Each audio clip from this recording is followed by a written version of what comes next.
नमस्कार, मैं डॉक्टर राकेश कथुरिया, वैदिक एंड लाल किताब एस्ट्रोलॉजर। आज केतु ग्रह की चर्चा आपके साथ कर रहा हूँ। केतु ग्रह को लाल किताब में नेकी का फरिश्ता माना गया है और इसका प्रभाव जो है हमारी टांगों पे, रीढ़ की हड्डी पे बहुत ज़्यादा होता है और हमारे परिवार में ये हमारी संतान को दिखाता है, खास करके पुत्र संतान को दिखाता है। यदि कुंडली में केतु पीड़ित है तो हमारे को बैक पेन हो सकता है, टांगों में समस्या हो सकती है या हमारी संतान को कोई ना कोई समस्या हो सकती है। कई बार तो ऐसा होता है केतु संतान होने ही नहीं देता। अब केतु का जो प्राणी है वो हमारे वैदिक काल से ये माना जाता है कि कुत्ता जो है वो केतु का प्राणी है, केतु का प्रतीक है और ये हमारे शास्त्रों में मानव का सबसे क्लोज फ्रेंड माना गया है जानवरों के अंदर, जो कि बहुत ही वफादार होता है। और श्राद्ध पक्ष में केतु के लिए, कुत्ते के लिए बहुत आवश्यक है कि हम उसकी रोटी जरूर निकालें। जब हम पंचबलि देते हैं, पितरों का श्राद्ध करते हैं, तो गाय, कुत्ते, कौवे, चींटी चींटियाँ और अतिथि के लिए हम रोटी निकालते हैं या जो भी उसका भोजन है निकालते हैं और उसको सर्व करते हैं। तो ये इम्पोर्टेंस है केतु की। और इसका जो रतन है वो कैट्स आई माना जाता है और इसका जो अनाज है वो माना जाता है काला तिल।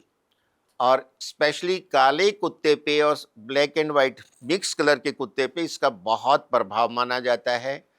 और हमारे समाज में, शास्त्रों में, लाल किताब में ये कहा गया है कि आप कुत्तों की सेवा करें, पॉसिबल हो तो आप घर में कुत्ता पालें। ये आपके केतु के प्रभाव को बहुत अच्छा कर देता है और आपके जीवन में खुशियां लाता है, नेकी का फरिश्ता है। आपकी जो संतान है उसकी प्रगति और उसकी प्रोस्पेरिटी बहुत अच्छी होती है इतने मात्र से। ये सबसे बड़ी समस्या विदेशों में आती है, यूरोप में, अमेरिका में। वहाँ या तो आप कुत्ता पालें या कुत्ते की सेवा करनी है तो कैसे करें, वहाँ स्ट्रीट डॉग होते ही नहीं हैं।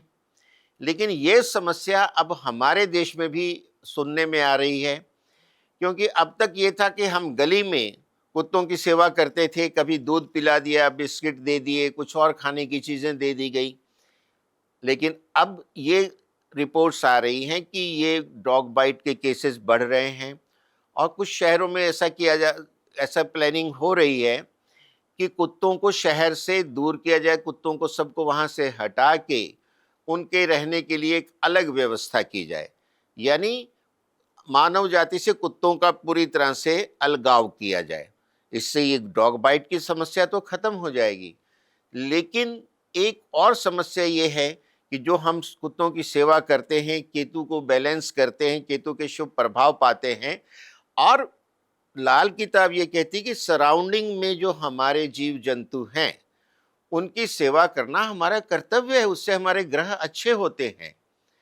अब अगर इस तरह कुत्तों को हटा दिया गया तो ये सेवा हम कर नहीं सकते।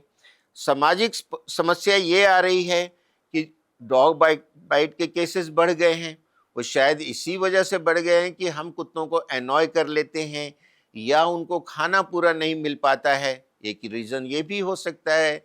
या कई बार नॉइज़ पॉल्यूशन की वजह से वो जो हैं थोड़े इस तरह से हिंसक हो जाते हैं।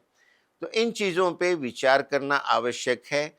और अगर डॉग बाइट के केस में जो मैं ये समझता हूँ, सरकार इंश्योर कर दे कि डॉग बाइट के केस में पूरी तरह से जो भी इलाज होना है, वैक्सीन लगनी है, वो सरकार की तरफ से होगा, सरकारी खर्चे पे होगा। या तो उसके लिए कोई हेल्पलाइन नंबर हो, उस पे आदमी करा ले, या एरिया वाइज हॉस्पिटल नॉमिनेटेड होने चाहिए ताकि इंसान खुद करा ले वहाँ जाके, या वो रिम्बर्समेंट का कुछ सिस्टम होना चाहिए। अगर ये फैसिलिटी आ जाती है और इमीडिएट हेल्प का प्रोविज़न हो जाता है कि एम्बुलेंस आ जाए, तुरंत हॉस्पिटल ले जाए। तो इन व्यवस्थाओं पे अगर विचार किया जाए तो ये कोएग्जिस्टेंस हो सकता है। हम कुत्ते की सेवा भी करते रहें, कुत्ते हमारे सराउंडिंग में रहें और हम भी सेफ रहें, क्योंकि हमारी सेफ्टी भी सबसे इम्पॉर्टेंट बात है और बच्चों की सेफ्टी। तो इसलिए मैं ये चाहूँगा कि या तो लोग घरों में कुत्ता पालें और इस तरह से उनको सेफ रखें, उनकी सेवा करते रहें, और बाकी मैं आप लोगों पे छोड़ता हूँ कि इन परिस्थितियों में हमें क्या करना चाहिए। और अपनी फीडबैक अवश्य दीजिएगा, उसके आधार पे हम अगला वीडियो इस पे बनाएंगे। नमस्कार।